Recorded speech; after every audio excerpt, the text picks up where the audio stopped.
হাই নমস্কাৰ। মই বৰ্তমান উপস্থিত হৈছোঁ বিলাসীপাৰা সমজিলাৰ অন্তৰ্গত টিলাপাৰা স্থিত চৰুৱাবাখৰা অঞ্চলত। আপোনালোকে সকলোৱে জ্ঞাত যে কেইবা মাহ আগত চৰুৱাবাখৰা অঞ্চলটো একেবাৰে মানে উচ্ছেদ কৰি শেষ কৰি পেলাইছে। তো এই ক্ষেত্ৰত আমি এটি পৰিয়ালৰ ঘৰত আহিছোঁ। আমি তেখেতৰ লগত কিছু কথা জানিবলৈ চেষ্টা কৰিম। আপোনালোকে চাই থাকিব এই বিশেষ প্ৰতিবেদন। তাৰ আগতে আমি যাৰ ঘৰত আহিছোঁ আমি তাৰ লগত কিছু কথা পাতি লওঁ। এই যে এখেত তোমাৰ নামটো কি? হাছান আলী। এখেতৰ নাম হ'ল হাছান আলী। তেখেত এজন বিকলাংগ মানুহ। তেখেতৰ ঘৰ চৰুৱাবাখৰা অঞ্চলতে আছিল। চৰুৱাবাখৰা যিখন বাজাৰ আছিল এই বাজাৰৰ কাষতে আছিল ন।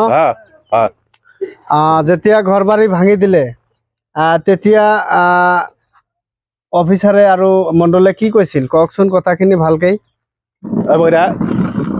ডাক দিছিল বহুত পুলিশ আসলো আইসা বাড়িগুন্ডা আমার কিনা খাও বেড়া আমটি খাইতেছি ছোট পালকা ইউক্রিয়া বাপ এডো খোরা কিবা জাতি পুড়িয়ে গেছিল গা বছর হলো কি 3 বছর। আচ্ছা, অফিসারে কি কইছিল? 50,000 টাকার চেক দিছিল ভেঙে দেওয়ার আগে না দিছিল? তারপরে মাটির পরিবর্তে মাটি যেটা এলে দিছিল না জানা নাই না। তো যিয়ে নহওক দর্শক, আপোনালোকে চাই থাকিব আমাৰ এই বিশেষ প্ৰতিবেদন। চৰুৱাবাখৰা অঞ্চলৰ আপোনালোকে সকলোৱে চিনি পায় যে এখেত বিকলাংগ আৰু ইয়াৰ লগতে ইয়াৰ দেউতাক যে আছে তেখেতো এজন বিকলাংগ মানুহ।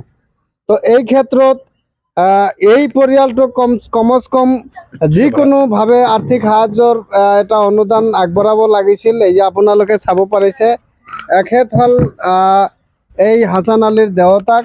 এখেতও বিকলাংগ, এখেতও বিকলাংগ। গতিকে এই পৰিয়ালটো বৰ্তমান সময়ত কেনেকৈ চলে কেনেকৈ নচলে ইয়াৰ সকলোৰে মানে চকুৰ সন্মুখতে চলি আছে। ইয়াৰ বয়স কিমান হ'ব আপোনাৰ আংকেল? 75 বয়স। আপোনাৰ জন্ম ক'ত? ইয়াতে হয় নে বেলেগত আছিল? বেলেগত আছিল। ক'ত আছিল?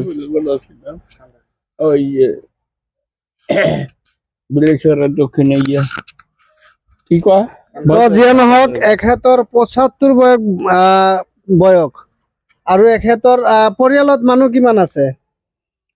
মানুহ আছে এখন 12 জন। বিকলাংগ। আপনিও তো বিকলাংগ, আপনার ল'ৰা হয় হাছান আলী।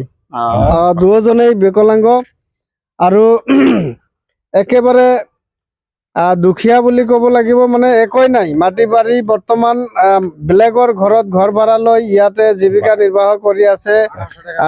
বেলেগৰ ঘৰত মানে খুজি খাব লগা পৰিস্থিতি হৈছে।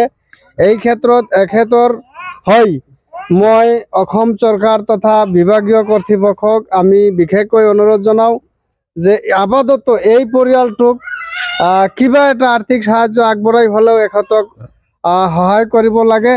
এই ক্ষেত্ৰত ইয়াৰ যি দেউতাক আমি তেখেতৰ লগত কিছু কথা পাতিম। কওকচোন আংকেল, আপোনাৰ নামটো কি? আফজল হক। আপোনাৰ ঘৰ ক'ত আছিল? চৰুৱাবাখৰা। চৰুৱাবাখৰা। আপোনাৰ ফেমিলিত কেইজন মানুহ আছিল? 12 জন মানুহ আছে এখন। আপোনাক কি কৈছিলে চাৰ্কেল অফিচাৰ লগতে মণ্ডলে কি কৈছিলে? মণ্ডলে কৈছে যে 1 বিঘা মাটি দিব ইয়ার কি বজরেলগার মন্ডল হ্যাঁ খলিমারি মন্ডল 1 বিঘা মাটি দেওয়ার কথা কইছে। কয়েক কইছে যে জায়গায় থাকা যাব না, যাও এখান থেকে হইরে যাও তোমরা। ওই কথা হিসাবে হইরে আইসে এখন মাটি নিয়ে যায়। সার্কেল অফিসার কয় কি মাটি জমা না দিওয়ার হম না, চোরাবাগরা মানুষ মারওয়া নিয়ে গেছে, মারওয়া নিয়ে যা কিছু নিগা ওই যে সরকারের যাবার ঘরে ই কাইটা দিছে, ভোটের নাম কাটছে, ওই নাম হারবার গেলে হারে তো কেঁচা লইছে। এটা একটা কথা হয় নাকি?